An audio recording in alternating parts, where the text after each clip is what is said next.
اگر آپ چاہتے ہیں دنیا میں امن قائم ہو، سکون قائم ہو، خوشحالی ہو، تو ہمیں قرآنی اصولوں پر عمل کرنا ہوگا۔ اور جب ہم قرآنی اصولوں کی بیٹا بات کرتے ہیں تو بڑی سیدھی سی بات ہے کہ ہم بات قرآن پاک کی کر رہے ہیں، یعنی قرآن پاک، قرآن و سنت کے اصولوں پر عمل کر کے ہی ہم دنیا میں امن سکون قائم کر سکتے ہیں۔ ٹھیک ہے ڈیئر اسٹوڈنٹ، یہ تو اجمالی جائزہ ہوا۔ اب آتے ہیں آپ کے بک کی طرف، جو اس وقت آپ کو یہ نوٹس میں نظر آ رہا ہے لکھا ہوا سامنے۔ یہ آپ کی بک سے ہی ہیں تاکہ آپ کی ساتھ ساتھ صرف یہ نہ ہو کہ کنسیپٹس کلیئر ہوں، بلکہ یہ بھی ہو کہ ساتھ ساتھ آپ کی کتاب کی بھی تیاری ہوتی ہے۔ شروع کرتے ہیں جی۔ یہ ساتھ ساتھ میں نے ہائی لائٹ کیا ہوا ہے تاکہ آپ کو آسانی ہو سمجھنے میں۔ وہی بات جو میں نے بھی آپ سے کہی، اگر ہم اسلام و امن میں پہلا پوائنٹ دیکھیں تو آپ کی بک میں دیا ہوا ہے پوری دنیا اضطراری کیفیت سے دوچار ہے۔ اضطرار کہتے ہیں بیٹے بے چینی کو، ہر طرف بے چینی ہے، سکون نہیں ہے نا، سکون نہیں ہے، امن نہیں ہے، ہر طرف بے چینی موجود ہے۔ اور ایک انسان کو یا کسی بھی معاشرے کو سمجھ نہیں آ رہا کہ اس بے چینی کو ہم دور کس طرح کر سکتے ہیں۔ انسانی عقل کی وہاں تک رسائی نہیں جاتی کیونکہ انسانی عقل محدود ہے۔ اگر ہم کچھ کر سکتے ہیں تو کس طرح سے کر سکتے ہیں؟ ہمیں الہامی اصولوں پر ہی عمل کرنا ہوگا۔ ٹھیک ہے جی، تو آگے دیکھیے، ہر طرف بدامنی پھیلی ہوئی ہے، سکون غارت ہے یعنی نہیں ہے، اور انسان اس کے لیے فکر مند ہے۔ اب کون سا انسان فکر مند ہے بیٹا؟ ہر معاشرے کا ہر انسان۔ اس طرح میں آپ سے بار بار کہہ رہا ہوں، یہ معاملہ کسی ایک ملک کا نہیں ہے، ایک معاشرے کا نہیں ہے، بین الاقوامی طور پہ بدامنی ہے، جو ایک دلی سکون کی کیفیت ہوتی ہے نا، وہ نہیں ہے۔ اور انسان پریشان ہے کہ کیا کیا جائے کہ زندگی میں پہلے کی طرح امن سکون ہو۔ اب امن سکون کیا ہے بیٹا؟ بد امنی کا الٹ ہے۔ بد امنی کیا ہے؟ امن نہ ہونا، سکون نہ ہونا، پریشانی ہونا، ٹھیک ہے، اس کو بد امنی کہیں گے۔ اور اس کے الٹ کیا ہے؟ امن اور سلامتی۔ اسلام بیٹا سلامتی کا دین ہے، سب کے لیے سلامتی کا دین ہے۔ اگر ہمیں دنیا میں سلامتی قائم کرنی ہے، امن قائم کرنا ہے، تو پھر ہمارے پاس بیٹا ایک ہی راستہ ہے، اور وہ راستہ کیا ہے؟ کہ ہم دین اسلام کی تعلیمات پر عمل کریں، کیونکہ اسلام امن قائم کرنے کا دین ہے۔ اسلام وہ دین ہے جو ہمیں امن کا درس دیتا ہے۔ اور اگر ہم صحیح معنوں میں قرآن و سنت کی تعلیمات پر عمل کریں تو دنیا میں امن قائم ہو سکتا ہے۔ اور یہ بیٹا صرف یہ کتابی اور نظریاتی باتیں نہیں ہیں، الحمدللہ ایسا ہوا۔ آپ جانتے ہیں بیٹا، مسلمانوں نے صدیاں دنیا پر حکومت کی، جس طرح آج امریکہ سپر پاور ہے، ایک وقت تھا کہ مسلمان دنیا کے بڑی سپر پاور تھے، دنیا کی بڑی بڑی طاقتیں مسلمانوں کے قدموں کے آگے بیٹا جھکی ہوئی تھیں، اور اس وقت امن تھا، ہر طرف امن تھا۔ یعنی جب صحیح معنوں میں قرآن و سنت کے اصولوں کو نافذ کیا گیا تو امن تھا۔ میں ایک روایت کوٹ کرنا چاہوں گا آپ کو سمجھانے کے لیے، یقیناً آپ جانتے بھی ہیں، حضرت عمر فاروق رضی اللہ عنہ کے حوالے سے۔ وہ آپ جانتے ہیں کہ بیٹا وہ گشت کیا کرتے تھے لباس بدل کر تاکہ عوام کی صورتحال سے آگاہی ہو۔ انہوں نے دیکھا کہ خاتون اکیلی جا رہی ہے اور اس نے سونے کے زیورات پہنے ہوئے ہیں، زیورات پہن کے اکیلی جا رہی ہے۔ تو حضرت عمر فاروق نے اس سے پوچھا کہ یوں اکیلی جو آپ جا رہی ہیں، کیا آپ کو ڈر نہیں لگتا؟ کچھ چوری ہو سکتی ہے، چھین سکتا ہے، آپ اتنے زیورات کے ساتھ اکیلی جا رہی ہیں۔ اس خاتون نے حضرت عمر فاروق کو غور سے دیکھا، انہوں نے حلیہ بدلواتا رہا۔ انہوں نے کہا جی بات یہ ہے کہ یا تو عمر کا انتقال ہو گیا ہے یا تم خود عمر ہو۔ بات سمجھے؟ یعنی خاتون اکیلی جا رہی ہے، یہ ہے اسلام میں امن۔ انہوں نے کہا جی یہ جرت نہیں کر سکتا، کوئی آدمی یہ جرت نہیں کر سکتا کہ روک کے پوچھے کہ تم اکیلی کیوں زیورات لے کے جا رہی ہو، یہ کوئی جرت نہیں کر سکتا۔ یا تو آپ خود امیر المومنین ہیں وقت کے، اس لیے آپ نے مجھے یہ اس سے پوچھا، کوئی اور تو جرت نہیں کر سکتا تھا، یا پھر یہ ہوا ہے کہ خلیفہ کا انتقال ہو گیا ہے جو آپ کو اتنی جرت ہوئی کہ مجھ سے پوچھ رہے ہیں۔ اب دیکھیں اس چھوٹی سی مثال سے آپ دیکھیں کہ یہ ہے، جب اسلامی تعلیمات پر امن ہوگا تو دنیا میں پھر اس انداز سے اور اس طرح سے امن قائم ہوگا۔ اسلام بیٹا بار بار بات ہوئی اور آپ بھی یقیناً جانتے ہیں، اسلام کو یہ تو نہیں ہے کہ محض کچھ عبادات کا مجموعہ ہے کہ چند عبادتیں کر لی اور یہ پورا ہو گیا۔ اسلام ایک مکمل ضابطۂ حیات ہے، کمپلیٹ کوڈ آف لائف ہے۔ اسلام کا اپنا معاشی نظام ہے، اپنا سیاسی نظام ہے، اپنا معاشرتی نظام ہے، اپنا سماجی نظام ہے، اور اگر اس پہ صحیح معنوں میں عمل کیا جائے تو کوئی وجہ نہیں ہے کہ دنیا میں امن سکون قائم نہ ہو سکے۔ اسلام شر پسندی، اب شر پسندی کس کو کہتے ہیں؟ شر پھیلانا، برائی پھیلانا، ڈاکہ زنی۔ ڈاکہ زنی کا کیا مطلب؟ کہ طاقت کے بلبوتے پہ، اسلحہ کے بلبوتے پہ کسی سے اس کی جائیداد یا رقم چھین لینا۔ دہشت گردی، دہشت گردی کس کو کہتے ہیں؟ کہ طاقت کے زور پہ اپنے نظریات کو نافذ کرنا، یعنی میں جس کو ٹھیک کہوں دنیا اس کو ٹھیک سمجھے، اور جس کو میں غلط کہوں دنیا اس کو غلط سمجھے۔ دنیا میری نظریات کے مطابق چلے، اور اگر میری نظریات کے مطابق دنیا نہیں چلتی تو پھر ان کو مار دیا جائے، ان کو زندہ رہنے کا حق ہی کوئی نہیں ہے۔ یہ ہوتی ہے دہشت گردی، اور یقیناً اسلام دہشت گردی کے سخت خلاف۔ آپ جانتے ہیں کہ جس نے حکم ہے کہ جس نے ایک انسان کا قتل کیا گویا اس نے ساری انسانیت کا قتل کیا، سب انسانوں کو قتل کیا، اور یوں جس نے ایک انسان کو بچایا گویا اس نے پوری انسانیت کو بچایا۔ تو اسلام سخت خلاف دہشت گردی کے۔ آگے چلیے بدامنی، وہی بات ملک میں امن نہ ہونا، یعنی کوئی گھر سے نکلے تو ڈرا ہوا ہو، پتہ نہیں کیا ہو، میں زندہ آتا ہوں یا نہیں آتا، کچھ چوری ڈکیٹی اغوا واردات، ایسا نہ ہو، وہ پرامن طریقے سے گھوم سکے۔ اور اگر وہ گھر سے نکلتے ہوئے ڈر محسوس کر رہا ہے تو مطلب بدامنی ہے۔ سماج دشمنی کی سختی سے ممانعت کرتا ہے، کس کی بات ہو رہی ہے؟ اسلام کی۔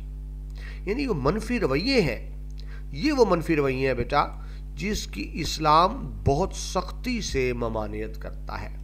کیوں کہ انہی رویوں کی وجہ سے شر پسندی، ڈاکہ زنی، دہشت گردی اور سماج دشمنی کی وجہ سے ہی معاشرے کا امن غارت ہوتا ہے۔ اسلام ہر اس چیز کی مذمت کرتا ہے جس سے امن خراب ہونے کا اندیشہ ہو۔ اب اس کے لیے بیٹا اسلام کیا کرتا ہے؟ اسلام کے یعنی اصول کیا ہیں؟ اسلام ایسے عناصر کی سزا قتل یا سولی یا جلا وطنی قرار دیتا ہے تاکہ معاشرہ ایسے عناصر سے پاک ہو۔ قتل کر دیا جائے، ان کو پھانسی دے دیا، سولی، جلا وطنی کہ ان کو اس علاقے کے لیے ہمیشہ سے نکال دیا جائے کہ وہ دوبارہ کبھی اس علاقے میں آ بھی نہ سکیں، یہ سزائیں۔ اب بیٹا دیکھا جائے تو مغربی نقطہ نظر سے وہ یہ کہتے ہیں سخت سزائیں، سخت سزائیں ہیں۔ میں آپ کو بیٹا مغربی یعنی انگریزوں کا نقطہ نظر بتا رہا ہوں، وہ کہتے ہیں سخت سزائیں ہیں، حالانکہ ایسا نہیں ہے۔ یاد رکھیے بیٹا، جب تک غلط لوگوں کے ساتھ سختی نہیں کی جائے گی معاشرے میں امن قائم نہیں ہو سکتا۔ اگر آپ ظالم کو ڈھیل دیتے ہیں، ظالم کو بیٹا معاف کرنے کا مطلب سمجھتے ہیں آپ؟ ظالم کو معاف کرنے کا مطلب یہ ہوتا ہے کہ آپ نے مظلوم پہ اور ظلم کیا۔ ظالم کو معاف کرنے کا مطلب یہ ہوتا ہے کہ آپ نے مظلوم پہ ظلم کیا۔ تو اسلام کبھی بھی ظالم کے ساتھ نرمی نہیں برتتا، ایک بات۔ دوسرا بیٹا یہ ایک بات کو بھی سمجھیں، قانون کا بنیادی مقصد سمجھیں۔ کسی کو سزا دینے کا مطلب صرف اس کو سزا دینا نہیں ہوتا، اس کا مطلب دوسروں کو نصیحت بھی ہوتا ہے۔ یعنی جب ایک کو سزا ملتی ہے، سخت سزا ملتی ہے، تو دوسرے اس کو دیکھ کے عبرت حاصل کرتے ہیں کہ اگر ہم نے یہ کام کیا تو ہمیں بھی ایسی سزا ملے گی۔ رزلٹ کیا ہوتا ہے؟ چند لوگوں کو سزا ملتی ہے لیکن پھر پورے معاشرے میں امن سکون قائم ہو جاتا ہے۔ اب بات کو الٹ کر لیں، اگر سخت سزائیں نہ ہوں، نرم سزائیں ہوں یا معاف کر دیا جائے تو اس سے کیا ہوگا؟ مجرم تو چھوٹ جائے گا، وہ دوبارہ جرم کرے گا، اور دوسرے لوگوں کی بھی حوصلہ افزائی ہوگی کہ اچھا پھر تو ہم بھی ایسے ہی کریں، اس میں تو کوئی سزا نہیں ملتی۔ تو رزلٹ کیا نکلے گا؟ معاشرے میں مزید بدامنی پھیلے گی، معاشرے میں مزید جرائم پھیلیں گے، معاشرے میں مزید دہشت گردی پھیلے گی۔ تو اس لیے اسلام ان سے رعایت نہیں کرتا، ان کے ساتھ سختی سے پیش آتا ہے جو معاشرے میں بے سکونی یا بدامنی کا باعث ہوتے ہیں۔ ان کو یا تو قتل کی سزا ہے یا جلا وطن کرنے کی سزا ہے، تاکہ وہ اس معاشرے سے دور ہو جائیں اور معاشرے میں فساد نہ پھیلائیں۔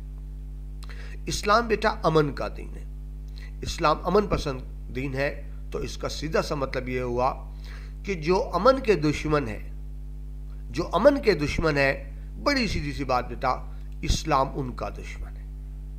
لیکن سیدھی سی بات ہے نا، کیونکہ اسلام امن کا دین ہے، لہذا جو لوگ امن کی مخالفت کرتے ہیں، اسلام ان کی شدید مخالفت کرتا ہے، ان کو سخت سزائیں دینے کے حق میں ہے اسلام۔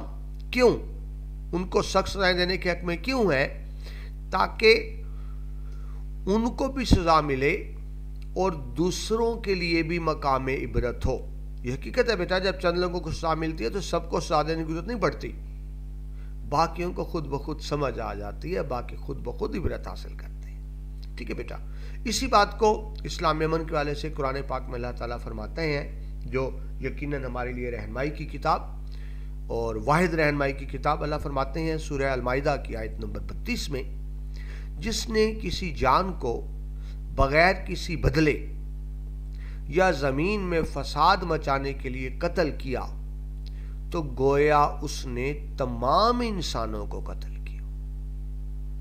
اب یہاں بیٹا ایک غور کیجئے، یہاں لفظ انسان ہے، مسلمان نہیں ہے۔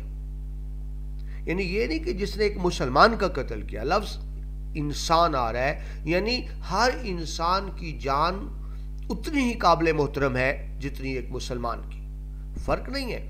یعنی کسی نے غیر مسلم کا بھی ناجائز قتل کیا تو گویا اس نے ساری انسانیت کا قتل کر دیا، اور یقیناً ساری انسانیت میں مسلمان بھی شامل ہے۔ تو بیٹا جو دین یہ کہتا ہے کہ ایک انسان کا قتل پوری انسانیت کا قتل ہے، تو کتنے افسوس کی بات ہے اہل مغرب اسی دین کے بارے میں کہتے ہیں کہ اسلام کو دہشت گردی سے جوڑتے ہیں۔ اب یہ بیٹا بڑی انٹرسٹنگ بات، یقیناً ذہن میں سوال آتا ہے کہ اسلام تو امن کا دین ہے، اہل مغرب ہمیں دہشت گرد کیوں سمجھتے ہیں، یا اہل مغرب کو یہ نظریہ اس طرح کا کیوں بناتے ہیں کہ مسلمان دہشت گرد ہیں؟ تو بچہ میں آپ کی کتاب میں تو ایسی بات نہیں ہے، لیکن میں آپ کو سمجھانے کے لیے بتاؤں، اس کی وجہ بیٹا بڑی سمپل سی ہے۔ دین اسلام سچا مذہب ہے، اور دین اسلام دنیا میں تیزی سے پھیل رہا ہے۔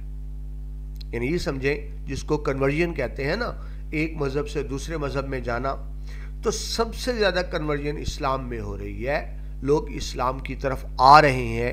کیوں؟ امن پانے کے لیے، سلامتی پانے کے لیے، سکون پانے کے لیے، اور اہل مغرب کو یہ بات ہضم نہیں ہوتی۔ وہ خوف زدہ ہیں کہ اسلام اسی رفتار سے بڑھتا رہا تو ایک وقت آئے گا کہ اسلام دنیا کا سب سے بڑا مذہب بن جائے گا، لہٰذا وہ اس چیز کو روکنے کے لیے اسلام کے خلاف جھوٹا پروپیگنڈا کرتے ہیں کہ دہشت گردی کا مذہب ہے، حالانکہ حقیقت تو یہ ہے کہ دنیا میں سب سے زیادہ امن کا مذہب اسلام ہی ہے۔ ٹھیک ہے، لیکن اہل مغرب ہم پہ دہشت گردی کا الزام کیوں لگاتے ہیں؟ تو میں نے اس کی وضاحت کی تاکہ آپ کا ذہن ذرا کلیئر ہو جائے۔ آگے چلیے جی، نیکسٹ آپ کی بک میں لکھا ہوا ہے، اسلام نے جرائم کے سدباب اور امن و امان کے قیام کے لیے کچھ رہنما اصول طے کیے ہیں، جن پر عمل کرنے سے یہ دنیا امن کا گہوارہ بن سکتی ہے۔ ٹھیک ہے، میرا ٹاپک کیا ہے کہ دنیا میں امن کیسے قائم ہوگا؟ تو دین اسلام جو دین فطرت بھی ہے، جو سچا دین بھی ہے اور قیامت تک کا سچا دین ہے، اس نے کچھ اصول بتائے۔ اگر ان اصولوں پر عمل کریں، تو کوئی شک نہیں کہ دنیا میں بہت اچھے انداز سے اسلام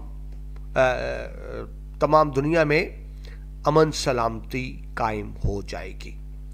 اب وہ کیا اصول بتائیں آپ کی بک کے مطابق بیٹا؟ پہلا اصول، اسلام یہ بتاتا ہے کہ اگر دنیا میں امن و سکون چاہتے ہو تو ایک اللہ پر ایمان لے آؤ، اپنی اصلاح کر لو اور اچھے کام کرو۔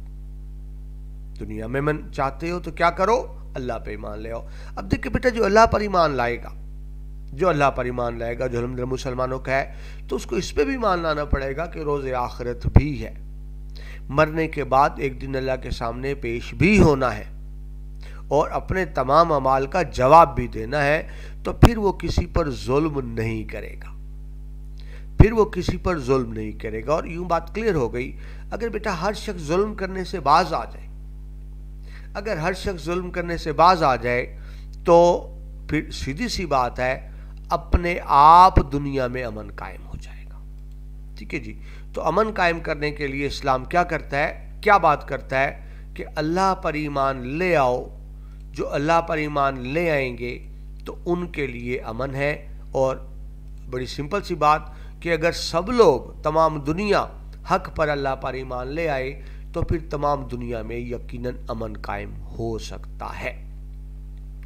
آگے قرآن مجید میں مزید فرمایا سورہ الانعام آیت نمبر 48 میں، اور ہم رسولوں کو بھیجتے رہے کہ صرف خوشخبری سنانے والے اور ڈرانے والے بنا کر، تو جو شخص ایمان لائے اور اصلاح کر لے، یعنی اپنی اصلاح کر لے، تو ان کے لیے نہ کوئی خوف ہے اور نہ وہ غمگین ہوں گے۔ ٹھیک ہے جی، یعنی ان کو دنیا میں کبھی غم نہیں آئے گا، اور جو غم نہیں آئے گا تو وہ سکون میں رہے گا۔ مسئلہ تو یہی ہے، دنیا میں بے سکونی ہے۔ ایک کوشچن مارک ہے کہ امن کیسے کام کیا جائے، سکون کیسے قائم ہو، ہم کیا کریں کہ ہماری زندگی میں سکون آ جائے، ہمارے معاشرے میں امن آ جائے۔ تو اس کے لیے کیا بتایا گیا کہ رسولوں پر ایمان لانا، یعنی رسولوں کی باتوں کو ماننا۔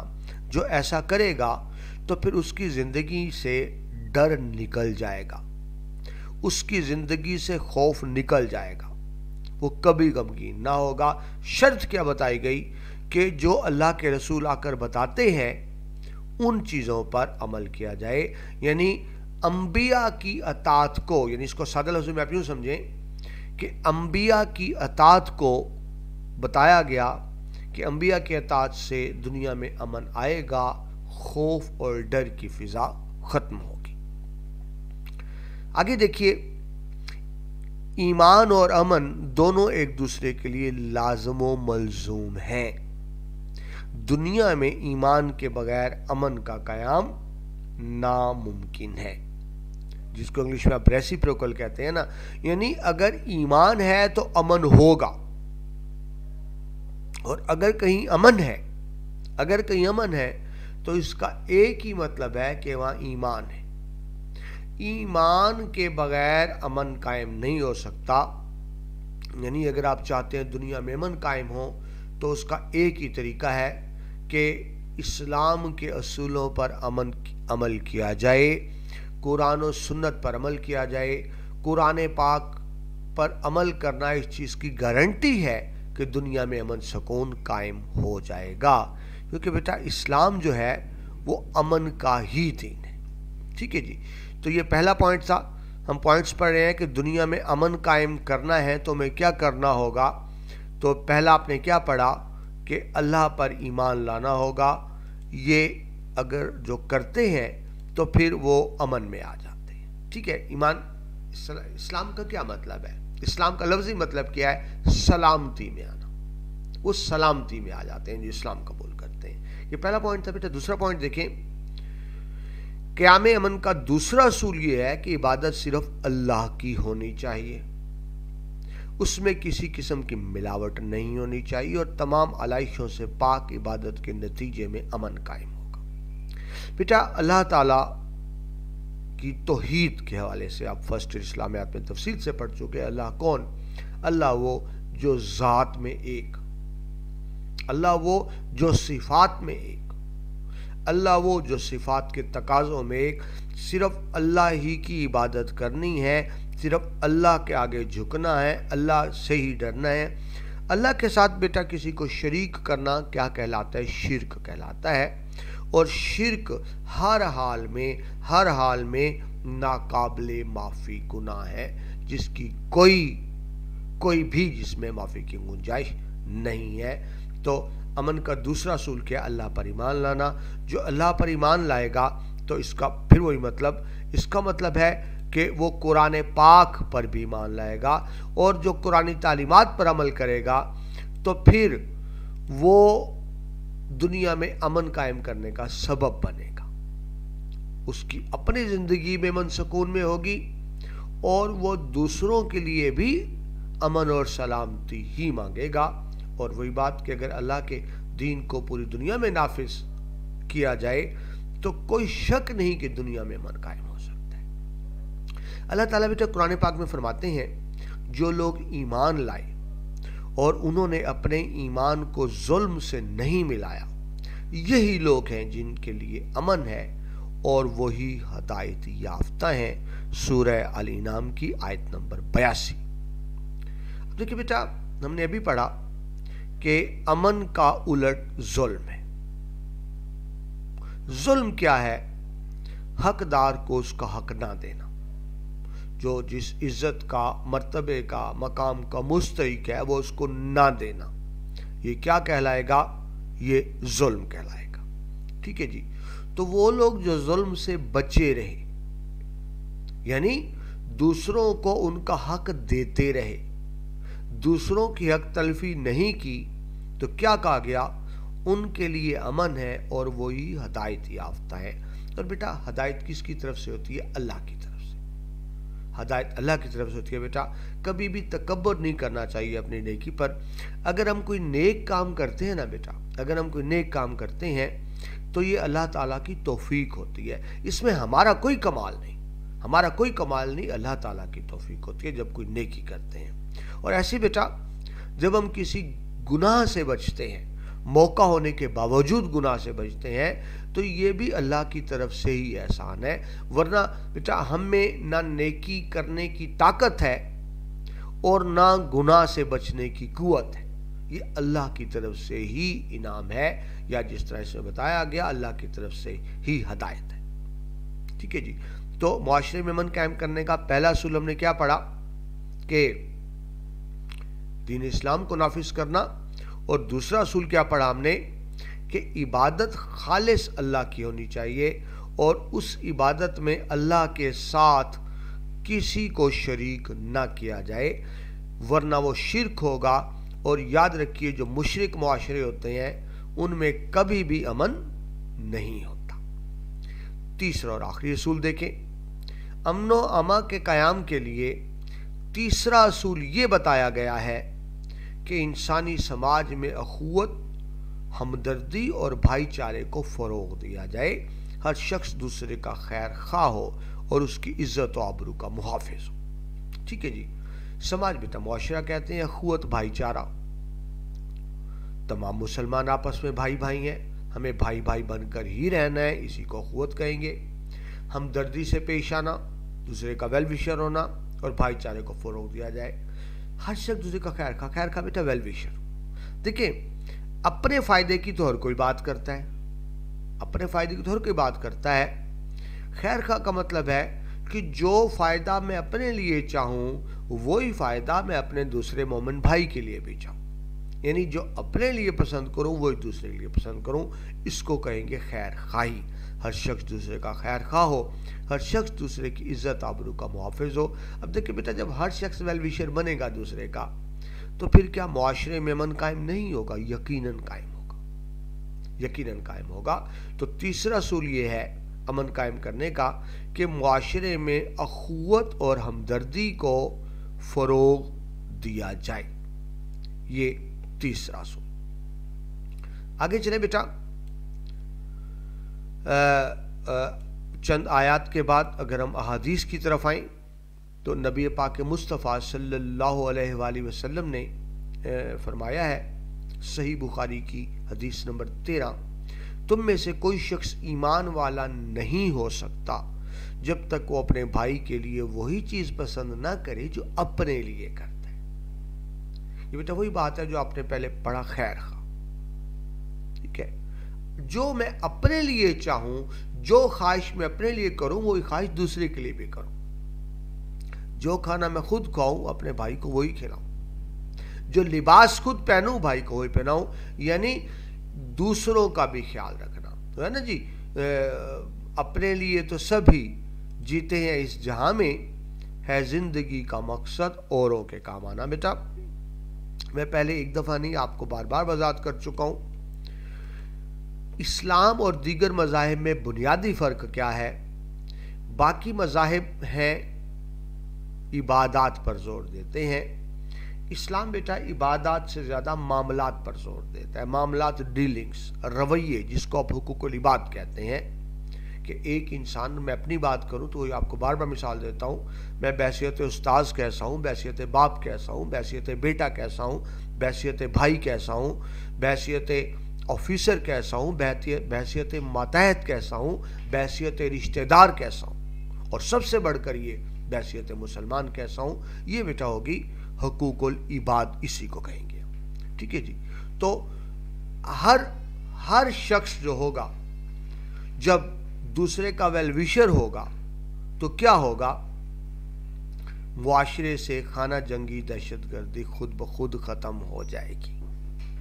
جب ہر شخص دوسرے کا بھلا چاہے گا تو پھر امن قائم ہو جائے گا، لیکن جب افراتفری ہوگی، ہر شخص اپنی بات کرے گا، اپنے فائدے کی بات کرے گا اور دوسرے کے فائدے کی بات نہیں کرے گا، تو پھر ظاہر ہے معاشرے میں ظلم ہوگا، اور جس معاشرے میں ظلم ہوگا وہاں بدامنی ہوگی، بے سکونی ہوگی، ٹھیک ہے جی۔ آگے چلیے، اسلام نے جرائم کو جڑ سے ختم کرنے کے لیے جو سزائیں تجویز کی ہیں، یہ بیٹا پہلے بھی پڑھ چکے، بظاہر وہ سنگین یعنی سخت ہیں اور حقوق انسانی کے خلاف نظر آتی ہیں، لیکن جرائم کی کثرت اور سنگین نوعیت نے یہ ثابت کر دیا ہے کہ ان کے سد باب بیٹا کہتے ہیں روک تھام کے لیے اسلامی قوانین اہم ہیں۔ یہ بیٹا ہم پہلے بات کر چکے ہیں کہ جب تک جرائم پیشہ لوگوں پر سختی نہیں کی جائے گی، جب تک جرائم پیشہ لوگوں کو دوسروں کے لیے عبرت کا نشان نہیں بنایا جائے گا، دنیا میں امن قائم نہیں ہوگا، ٹھیک ہے۔ تو اس طرف اشارہ ہے، جو ایک الزام ہے اور ذرا غلط الزام ہے، اسلامی سزائیں سخت ہیں، بیٹا سخت نہیں ہے، یہ انسانی نفسیات ہے کہ دو چیزیں تھی نا بیٹا، دو چیزیں ہوتی ہیں جو اللہ تعالیٰ نے بھی جو سسٹم بنایا، کیا کہ نیکی، اچھے کاموں کے لیے جنت کا انعام اور کافروں کے لیے جہنم کی سخت سزا۔